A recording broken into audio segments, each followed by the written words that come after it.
Hey there, how's it going again? Uh, if you're curious of my attire, I've got a networking night for my business school at college in about an hour or so, but I just want to record a quick video about something I've been thinking about recently. And that's the T in trading card games. Mostly Pokemon, but I think it can be applied to, yeah, any trading card game, really. Because when you look at Pokemon, right, what is Pokemon? Obviously, it's the games we grew up playing. It's this IP, catching Pokemon, battling, but then trading as well.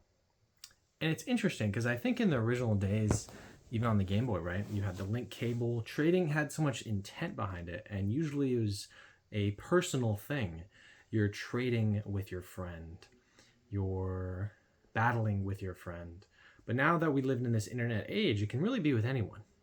And I think that has somewhat translated to the trading card game as well, where so many cards are so easily accessible. And a lot of the times when you're a kid, the only time you would see a card is if you're on the playground or, yeah, your friend had it. maybe maybe in like like one of the magazines or something, it shows the card. But it was a different realm back then. God, I feel like such a millennial talking about this. I'm only 26, but I think it really hones in on a point of what we're kind of lacking in today's space, and what I actually feel like I'm still gaining from the hobby. Now, before I go into this tangent, I will say I think it's very important to know where your enjoyment comes from your hobbies. In the circumstance of the Pokemon trading card game, like what do you like to do within the Pokemon trading card game? Right? Do you like to collect? Do you like to you play actively? You play at card shops, maybe you play PCTGO online or whatever. Do you collect slabs? Are you a vendor? Do you sell cards? There's so many ways and niches, weirdly enough, that you can actually go in the card space that it's surprising, really, right? All the options there. But I think for me, as of recently, I had that change of thought, right? I thought I was a collector, and I think I still would put myself in the collector realm. But when it comes to binders specifically, I think I realized with cards, I gained so much joy from quality over quantity, right? And not just like I'm not talking about just the price of something. I don't just mean quality based on that, but I mean cards that have a story behind them. Cards that I have a direct attachment to, whether it be to the card specifically because of how I got the card, or I mean, I guess the price factors in. If it's more expensive, it's seen as more valuable. Or yeah, just the Pokemon that are on the cards, the art, the artists, right? A lot of people collect certain artist cards, and that's cool. Are you English collector, Japanese collector? Do you like opening packs? Oh my god, I forgot that was a massive part. Do you like just cracking open packs? See, I can't relate to that, so I always forget about that side of the hobby. But I think figuring out where you exist within that realm of the Pokemon trading card game is important because there's a lot of places, especially nowadays, that not only take our attention, but take our money. And if you're not prioritizing your own enjoyment, I think you might be going about the hobby the wrong way. And it can be tough though. You see a lot of media and what other people post, what other people say is like, you should do this, you should do this. And look, I mean, hypocrite right here, number one. I'm technically doing exactly the same thing, telling, do this. But I think it's important to really have that reflection and think, okay, why am I doing this? Why am I collecting these little pieces of cardboard with silly characters on them? Right?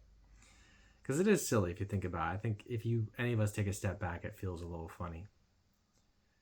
But I know for me, a lot of that enjoyment becomes from, yeah, those experiences, those memories, those stories. I think a lot of my life, I see myself almost as a storyteller.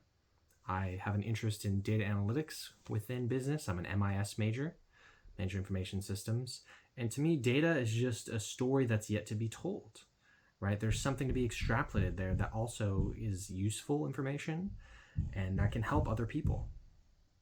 And at the end of the day, that's all I'm about, right? I love being creative and I value my autonomy, but I just want to make some other people's day a little bit better. I think a lot of us think that way, or I hope a lot of us do. But within the card space, I think a lot of my joy comes from just trading those cards. And the only time I can think of now that I really trade cards is at these card shows, or you see these vendor POV videos. It's the same experience, buyer POV, whatever. When you are at these card shows, sure, you can buy the card flat out. People like that. But usually it can be a really good deal for you to trade. Or, well, I guess, say you want to get rid of your cards, right? They're probably going to give you 70% value for cash and 80% for trade. So if you're buying the card flat out, that might be the best deal. But if you're trying to get rid of a card or change your cards or whatever, maybe you're not having as much joy from a certain card, you want to pass it on to someone else, you're going to want to trade that card, right? Because I think that is the best situation you can come to. I think about this or learn about this in business as well, right? But if there's a situation where both parties are happy, that's perfect. I think if I can create situations like that in the real world with whoever, in whatever circumstance, that's the ideal. When you're trying to negotiate with someone and both people are just stoked with how it ended up for them. And obviously, I think a lot of people, as of recently, a lot of us in the Pokemon community, you can see how much traction a lot of these videos are getting with these vendor POVs and stuff. And it is exciting, or nerve-wracking maybe for some people. I know my girlfriend always tells me it's like very anxiety-inducing watching these negotiations happen. But I think it's really fun just seeing these big cards move around, right? But I know for me, that joy is the trading still, right? The Pokemon trading card game. Because you can, there's Pokemon. There's always Pokemon. There's Pokemon in many media. You have stuffed animals, the games, cards, whatever. And in the Pokemon trading card game sense, you can play the game. I play the game often online, and I enjoy that. But it's that middle point that we've lost a little bit, that trading point. I remember a while ago, I've gone to a trade night at a store that recently actually they're still around, but they moved into the mall area in San Diego. And going to that trade night really reignited that joy within me. I know for a bit, though, I was a little overwhelmed just because there was a lot of binder stuff going on. And I know for me, after having that experience with my Lily that I talked about last video, how I thought I was keeping it near mint, but it was LP, I feel like I needed to pay more attention to conditions of cards, especially because, it dropped the value so much, right? And who wants a damaged card? You have to go through, now maybe a lot of people who are used to trading are used to the routine, but me personally, I'm not used to it, and I don't like doing it. I feel it really takes me out of the mood, You're inspecting someone's card, and then you're like laying your judgment upon them, like, oh, your card sucks. It's not good quality. And I don't really enjoy doing that. I think that's why I like sticking with slabs. I know I feel so pretentious right now. Oh, I'm dressed all nice. I only buy PSA 10 English slabs. But that is where I found myself. That is where I found myself. Although recently, I did send it on eBay. I did finally buy a Bubble Mew, but I bought it in Japanese PSA 10 because it was $200 cheaper, which is wild to me. Makes sense, though, with the rates that, Shining Fate, Paldean Fates, with a lot of the rates the Scarlet Violet sets are getting at PSA, makes sense why some of them are so expensive. The Magikarp, the Greninja. So even compared to Sword and Shield, it's like, what happened? Why are these cards so hard to 10? I've never sent cards into PSA myself. I consume a lot of YouTube content, as I'm sure many of you do as well if you found this video.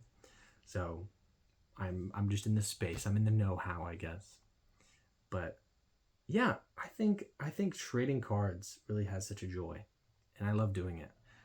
I think actually this whole week I've been thinking, because there's a vendor I've been working with, and he's got a Giratina V PSA 10 $700 card, which is crazy. I could never buy that outright, but if I traded majority of the hitters from my collection, I could he was willing to do a trade, and it was very, very nerve-wracking. I'm still thinking on it. I'm still sitting on it. He's still down to do it. We'll see. We'll see. That is a big card. And when you think about it too, that's such that trophy that you work towards, right? I've been building my collection of PSA slabs over the past, 2.5 years maybe. And now it's like I can finally, trade into something that's like really cool, right? That Giratina. Everyone loves the Giratina. I mean, look how well the Magikarp's doing. I think the Magikarp PSA 10 is from Paldea Evolved is almost the same price as the Giratina V from the Sword and Shield era. Crazy. Super, super crazy, man. But yeah, just to reinstate, I guess. Think about your joy within the hobby. What makes you enjoy it?